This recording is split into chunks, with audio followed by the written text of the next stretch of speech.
the topic of Islam and immigration and diversity and multiculturalism is dominating the news right now, between the grooming rape gangs coming from Pakistani Muslim immigrants into the UK to even here. We had an American who served his country with distinction in the military, and then after that service somehow got inculcated into Islamic radicalism and committed a heinous act of terrorism that killed at least 15 people on New Year's Day in New Orleans. So this has been in the news again. And a lot of the old conversations are happening all over again. A lot of the euphemisms and fallacies are being repeated. And I thought that we needed to take a timeout before we get into the policy that we are debating here. And we need to understand the worldviews that are at stake. And we need to start with worldview. You need to start there. And then you frame your policies based off of worldview, both the worldview that you're trying to promote and the worldview that you're trying to diminish. Because worldview is destiny.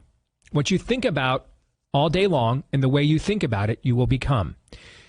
Your faith is the foundation of your worldview. Every decision you make as a human being, provided you are of sound mind and body, every decision you make is a creedal statement, every single one. Starts with some form of faith. Faith in something. Every single moral decision you make starts with faith. That faith will then be the foundation of the beliefs that will then be what inspire your behaviors and responses and emotions, and your behaviors, responses, and emotions ultimately come full circle to testify to the rest of us. What is your faith? What is it you really believe or believe in? And if you want to be effective in a worldview fight, you have to understand three-dimensional thinking. The first dimension is to understand why you believe what you believe. And that is fundamental to how we do our show every single day. It's why we're going verse by verse to the book of Romans right now. Why do you believe what you believe? Why do I believe as an evangelical what I believe? Why does Aaron as an evangelical believe what he believes? Why does Todd as a Catholic believe what he believes? That's the first dimension. By the way, that's a biblical commandment. Peter writes, he commands that we are to have reasons for the hope that we have. And the Greek word there is apologia, where we get our term apologetics, which means like a ready defense. The second dimension, and it's these latter two dimensions that we're going to be focused on in this hour today.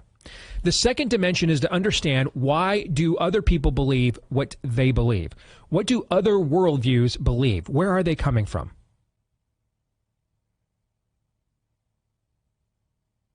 Now, there is very little understanding within the Christian church today of why we believe what we believe.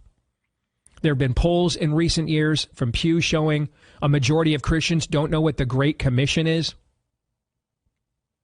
Barna has done surveys for going on 2 decades now, showing about 8 to 9% of Christians have a biblical worldview. And he's not describing some of the complicated subject matter we've gotten into with Romans. He's talking about, like, did Jesus rise from the dead? Is there a heaven? Is there a hell? Basic Sunday school stuff for previous generations. And then the third dimension, and this is now, so the first dimension is foundation. And what is it that I believe, and why do I believe that? What's my foundation? All right. The second dimension is discernment. Okay, then what do people who don't think what I think, belief systems that aren't the same as my own, where are they coming from? We're going to get into some of that here.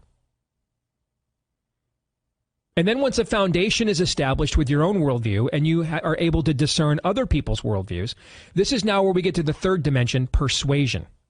Understanding why people believe what they believe about what you believe. Man, if we even just did the first dimension, this country would be so much better off. If we got to number 2, we'd make a lot different decisions in the macro political arena than we have, as you're going to find as we talk about Islam here in a moment. And then if we got to the third, well, that's how superpowers get built. But we don't do that stuff anymore. Now it's racist to get to the third dimension. To understand what other people believe about what you believe, and the full intent of all this is persuasion. I mean, if you don't want to persuade people to your worldview, might I suggest your worldview is one not worth having. You've chosen the wrong worldview if you don't want to persuade people to it. I'm reminded, we haven't talked about this, Todd, in many years, but I'm reminded about 20 years ago, the atheist thinker Christopher Hitchens did a series of debates with Doug Wilson from Moscow, Idaho. I can't remember if they were in print or in person or a little bit of both. Might have been a little bit of both. And a woman purporting to be a Christian after observing or reading one of these debates sent him a note and said, you know what, I just, that Doug Wilson guy just is so narrow-minded, so close-minded, so bigoted.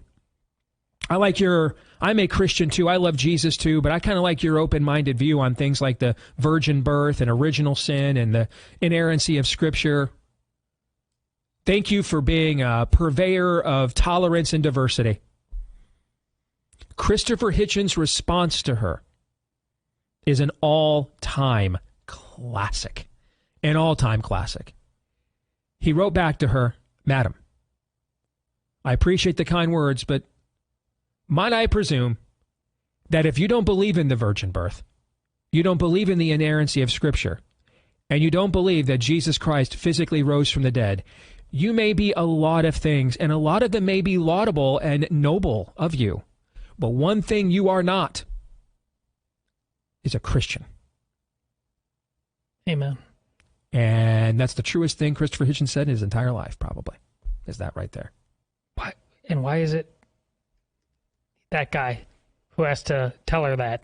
Why? This is my point. What I loved about that quote about Bonhoeffer. It's evil. We should be the first to say it, not the last. For the same reason that in chapter 1 of the book we're studying in the Bible, Paul says, I am not ashamed of the gospel. Right. Because we get ashamed of it. So today, I want us to come away from this with a better understanding of an Islamic or Quranic worldview. It is vitally important to understand where Islam and the Quran are coming from, what it believes, what it claims, and then what it believes and claims about the biblical worldview that this country and Western civilization was founded upon. Vitally important to know this, because we're mingling these two cultures now at rates never done before. Since 9/11, this country has taken in over 2.5 million people from Islamist-dominated countries. They would equal the 37th most populous state, the 4th most populous city.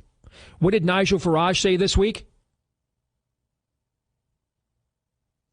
That there's just no way to win a national election in England moving forward if you offend 75% of Muslims. So we are mingling these two cultures at rates they've never been mingled before, and we are seeing the conflicts of these two cultures now.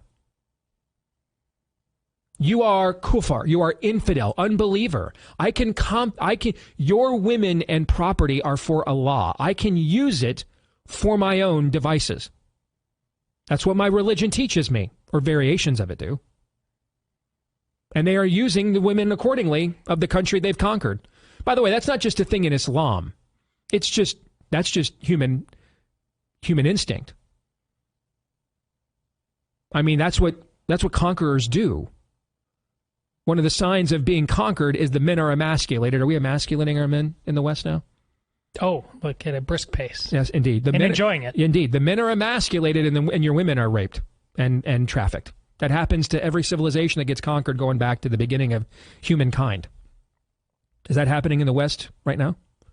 Islam is many things. A dominionist conquering religion is one of them, fundamentally. So we need to understand then, what is this worldview that we have imported? Where do these instincts come from?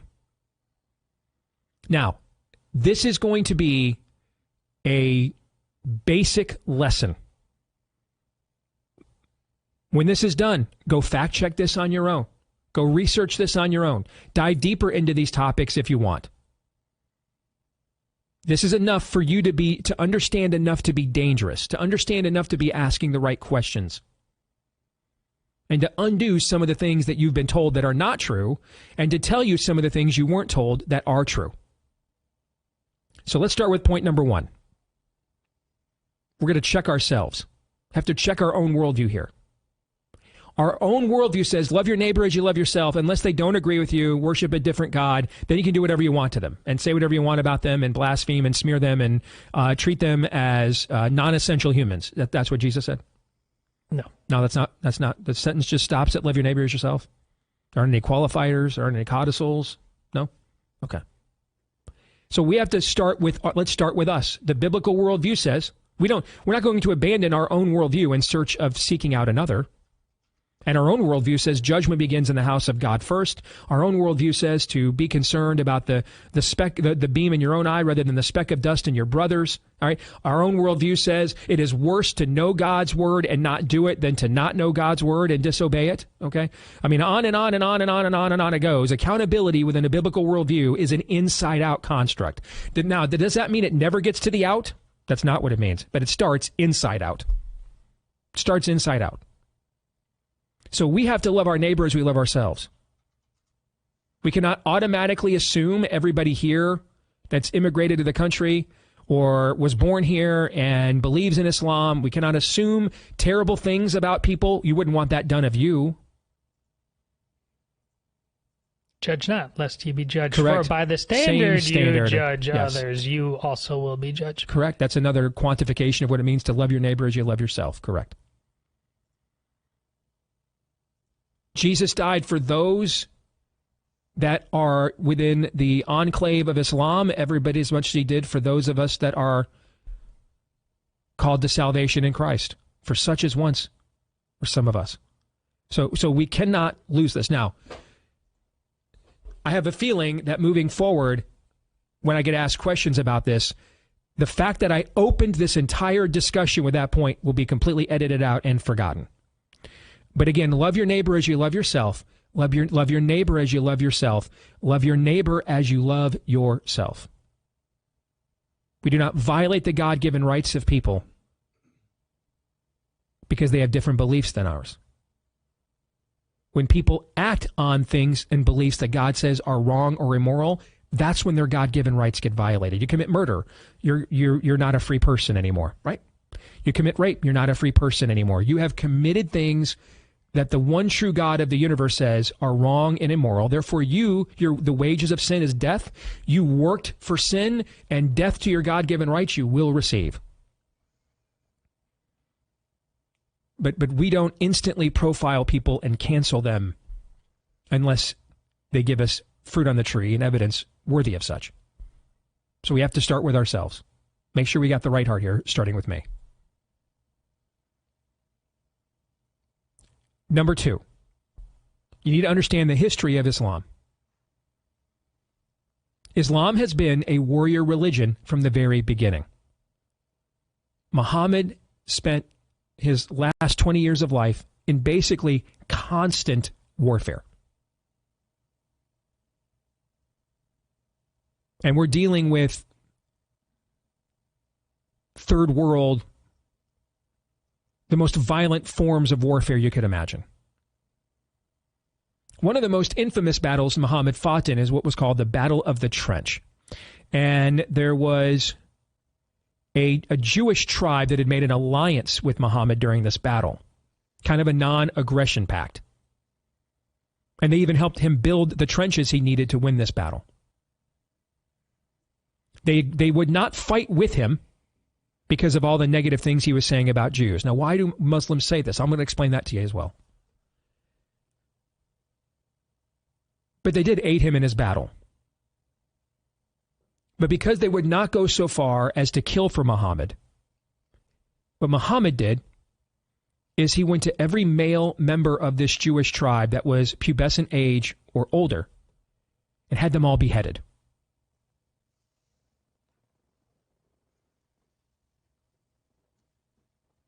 After he died, Islam was a warrior religion.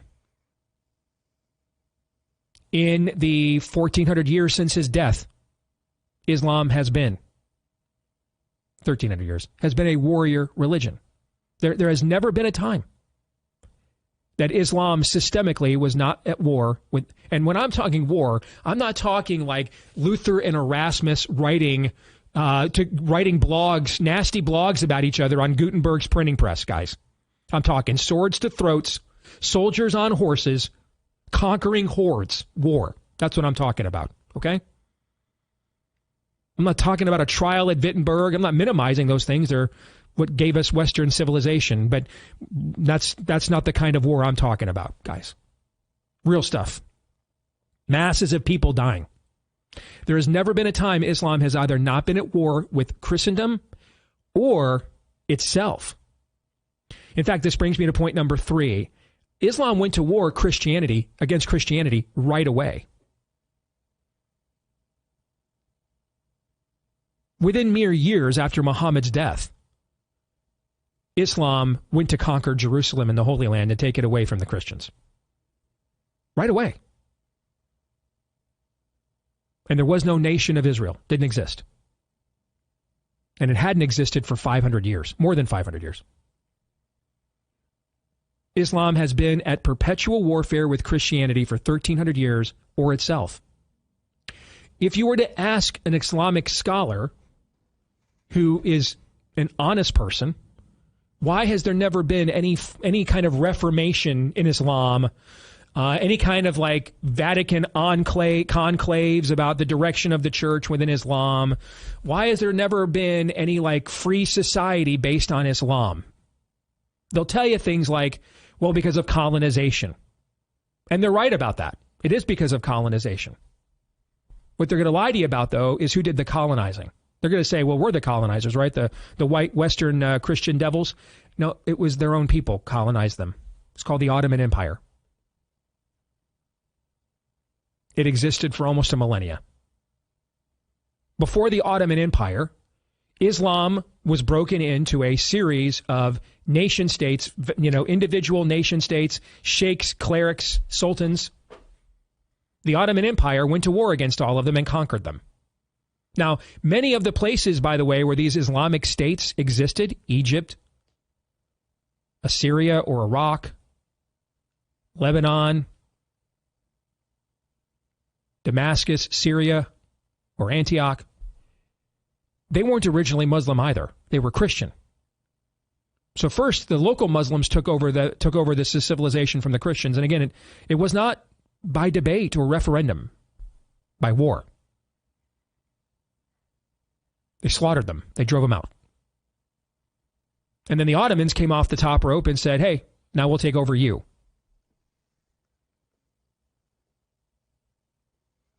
So yes, it's because of colonization. The Ottomans did the colonizing. After World War I, the Ottoman Empire was broken up again into smaller nationalistic identity Islamic states. And for every Ataturk there was in Turkey, there were 10 other places within the Muslim world where they reverted back to exactly what they were beforehand. Because no one can rise above their own worldview. For a while, there were some states like Iran with the Shahs, where it looked like they would continue to adopt some form of Western practice, and then eventually the Ayatollahs took them over too. There's no Pax Romana in Islam. It does not exist. No period like it.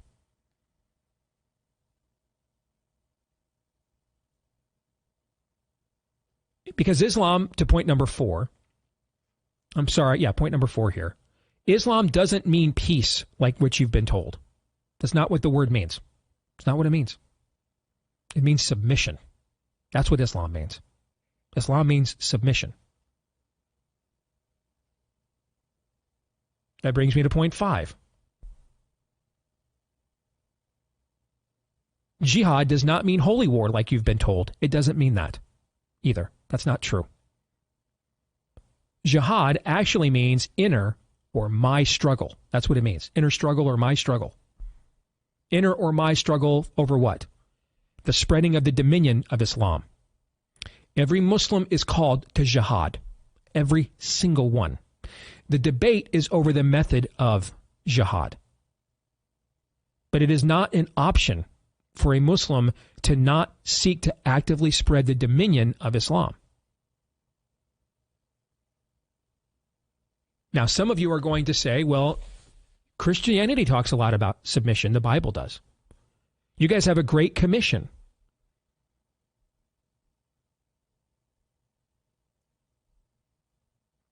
This will be a point I'll address more in full later, but you have to understand that the Quran, a Quranic worldview, is a pure bastardization of Judaism and Christianity. Just a pure bastardization of it. I'll go into more detail on this next segment.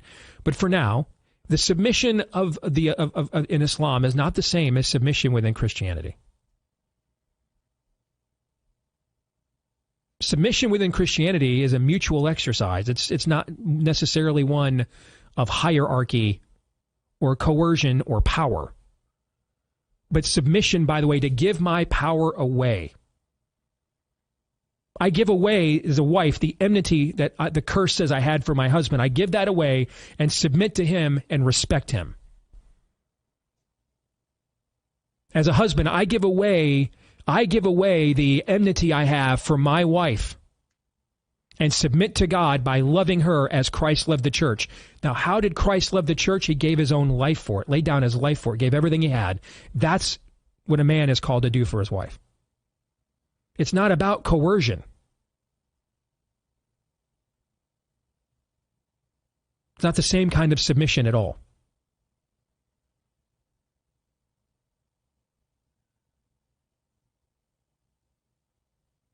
There is no precedent at all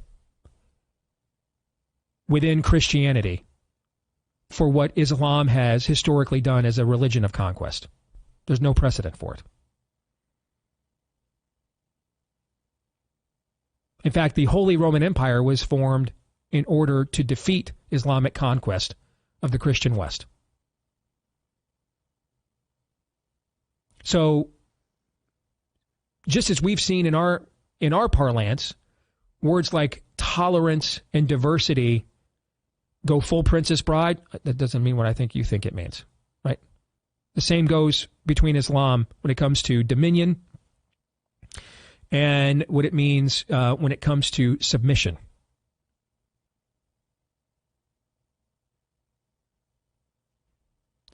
Point number 6. The Quran, the word Quran means recite. That's what it means. The problem is Muhammad cannot read or write. He claims the angel Gabriel. I'm sure it's just a pure coincidence that Muhammad claimed one of the only three angels that is given a name in the Bible. Michael, Gabriel, Lucifer. Only three. I'm sure it's a pure coincidence that that's the angel that he claims spoke to him. There's a lot of these coincidences because it's a bastardization of Judaism and Christianity, which I'll talk more about here soon. But the reason why it's important you understand that Muhammad could not read or write is because we have no original writings of the Quran, like we do epistles, for example, in the New Testament. We don't.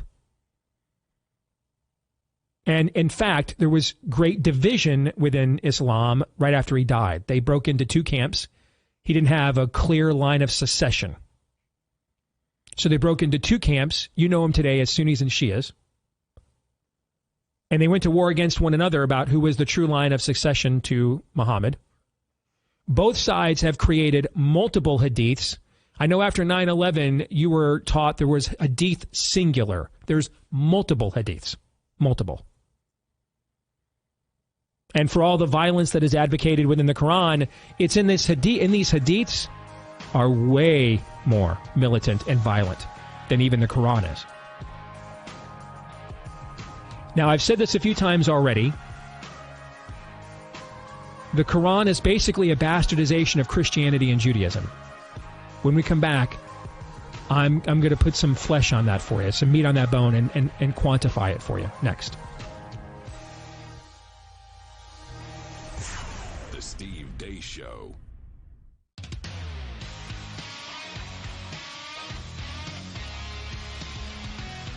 All right, so let's recap our points here. Number one, when discerning opposing worldviews, we are still commanded to love our neighbor as we love ourselves. And Christ died on the cross for Muslims and Hindus every bit as much as he did for you and me. So we have to go into it with that premise. That doesn't mean don't be discerning. That doesn't mean we just accept everything as true. That's not true. But ultimately, the most important thing to God is people. He sent his son to die for people.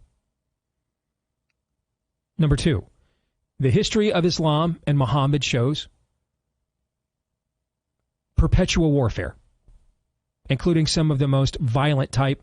The early Islamic conquering hordes created their own curved sword that was one of the most vicious weapons human warfare had ever seen up until that point in history. So violence is endemic to Islam, not the exception. It's endemic, even against other Muslims. Number three, Islam went to war against Christianity right away, literally right away after Muhammad's death, and has perpetually been at war for Christianity for 1,300 years when not at war with itself. And there doesn't need to be a nation state called Israel for that to be true. In fact, from 110 AD to AD 1948, there was no nation called Israel on this earth. Islam existed all but 600 years of that period and went to war against Christianity the entire time. Next,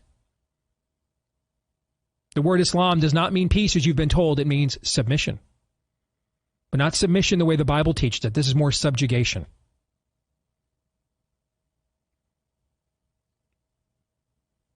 There's no love your neighbor as you love yourself in Islam. In fact, you are taught that you can basically do whatever you want to the kuffar, to the infidel, the unbeliever. Jihad does not mean holy war. That's the next point, as you've been told. Like it's an exception. Jihad is an expectation. It actually means inner or my struggle, or the inner struggle every Muslim has to spread the dominion of Allah. Now, just because everyone is called to jihad doesn't mean everyone believes in violence. The vast majority do not. But everyone who commits to Allah is committing to spread his dominion, to jihad. And their ultimate struggle as a Muslim is to do so. Next, the Quran means recite.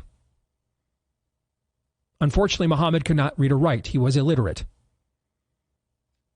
We don't have original writings. If you've ever read the Quran, I have. It's very random. It's very stream of conscious. It's not really even put into a particular order. And just like with the Bible, if you want to pick and choose things, you can. But then you have to see the context of what the actual founder taught. You have to look at the behavior of their first followers and how the first and earliest Christians behaved in the immediacy of the crucifixion and resurrection of Christ, compared to how the first and immediate followers of Muhammad behaved, are diametrically different. You know a tree by its fruit.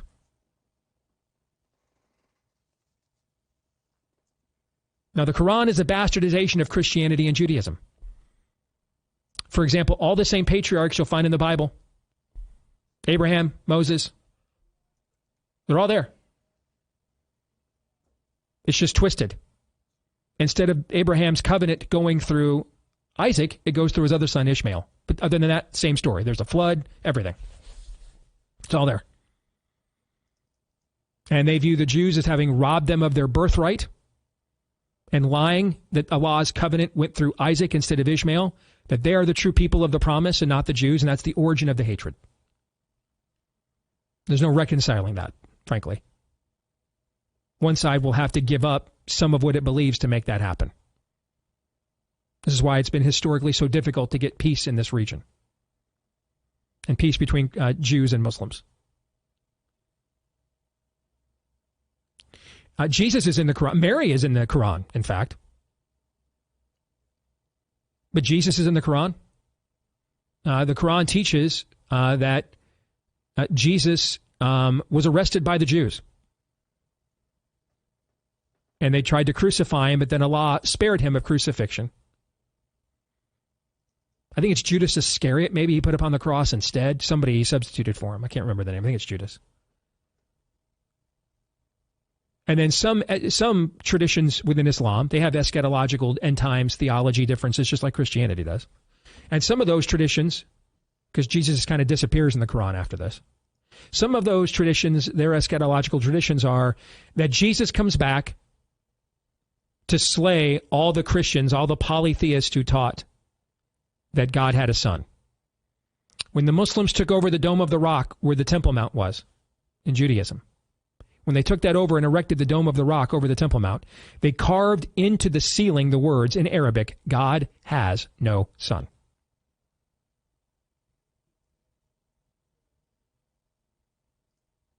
So a lot of this is the exact same narrative that comes from the law and the prophets and the New Testament, just twisted, bastardized to fit a different narrative.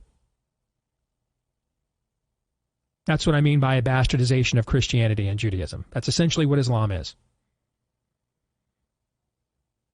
Other than the advocacy of violence, there's really no other original thought in Islam. Everything else is just stuff that already existed within Judaism and Christianity in the 7th century that was just twisted to fit a different narrative. That's a fact. Now, we could disagree whether it was twisted, but you can't disagree whether it was twisted. You can argue with whether or not the twisting was justified. But to do that, you would then have to come to the conclusion the Bible was wrong. You cannot have both the Quran and the Bible. They have completely different narratives while asserting many of the same facts. So one has to be wrong and the other has to be right. They could both be wrong, but they can't both be right. And this is why Christians and Muslims don't worship the same God, and neither do Muslims and Jews.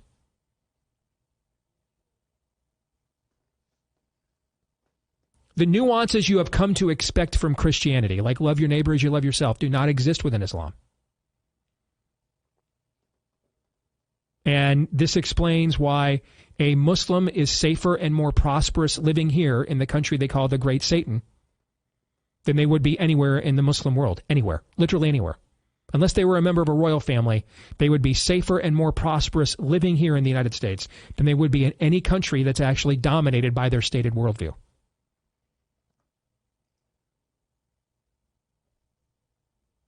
You ever notice that you'll never see people like digging the Quran, archaeologically digging the Quran to prove it one way or the other, like you've seen with the Bible since the early 20th century? You know why? To question the Quran is death.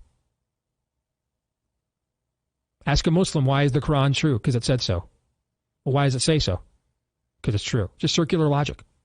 All this is true. It's all true.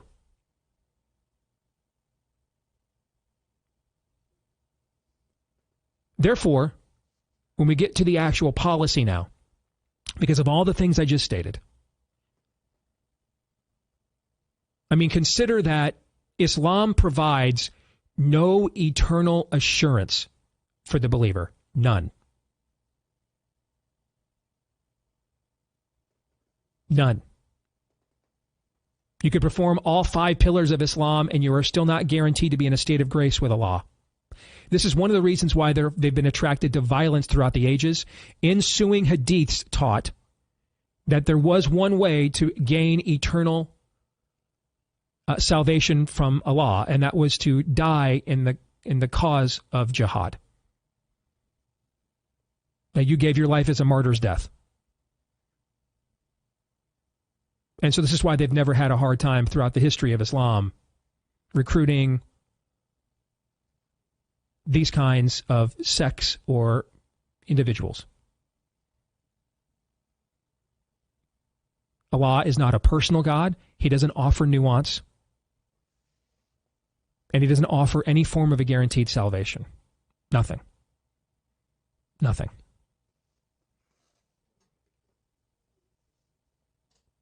Now, within Christianity, we have sects, Catholics do.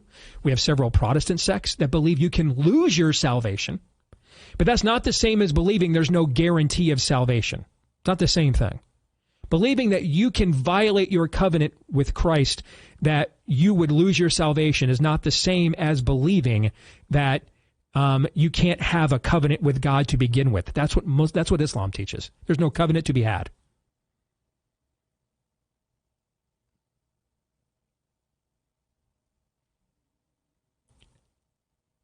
There's only two reasons a Muslim wants to move to a Western country. Only two. To get away from Islam or to impose it. Those are the only two reasons. Because otherwise, as I just laid out for you, just a very cursory analysis, there's very little in common between these two belief systems of the Islamic world and the Western world. Very little in common. Very little.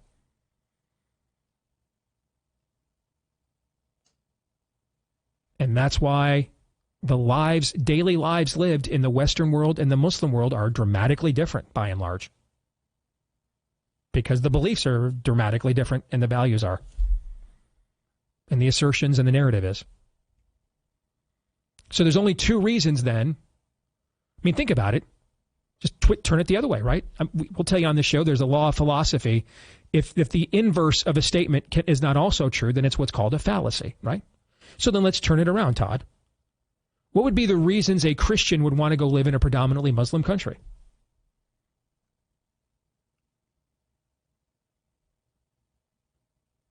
There would only really be one. You want to take Christianity there. That's why. Like, we rail against California, Oregon, and Washington State. Jordan, Dubai, considered the two most modern Muslim nations on earth. Jordan and Dubai versus Oregon and California. Where you want to live, guys?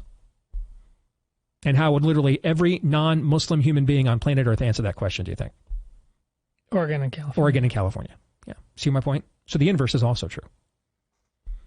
You'd only want to move in these places because you want to take your belief system there. So there's only two reasons that a Muslim comes to the West: to escape Islam or to spread it. And that's where the vetting process comes in. If you want to escape it and immerse into our culture, then you can be an immigrant. But the minute you act out to show otherwise, you're gone. That's why I said last week, all those people that went into Manhattan and protested for the glorious Intifada, they've outed themselves now. Now we're not judging people. You've told us who you are, correct? Round them all up and put them on a raft in open sea and let the glorious Intifada come and get them. You're not, you've self-deported, you're out. I'll stop here. Questions, comments, or insults? Jimmy Carter, his funeral is today. The early part of our adult life, Steve, up until 9/11, a constant presidential obsession, Republican or Democrat, with Middle East peace deals. Jimmy Carter fervently believed bringing that as a Christian of some strain. Now, whatever his version of Christianity was in 1980 versus the gay marriage is cool, Jimmy Carter, when he was in his 70s and 80s, I don't exactly know. And God's pro-abortion, he believed that too. Yeah. But this has been going on for a very long time, and because we are like we are with COVID, and what we said earlier in the show is about what Steve said at the top of the show. You know, if you can't get morality right unless you get God right, and because we don't get God right in the West, we're going to get every application of morality wrong, including as it applies to Islam, and that's what Steve is laying out for you right now. So much so that in Great Britain, when in the face of Islamic rape gangs, they just voted yesterday in Parliament, and I believe the vote was something like 360-ish to 111 in favor of not looking into the rape gangs.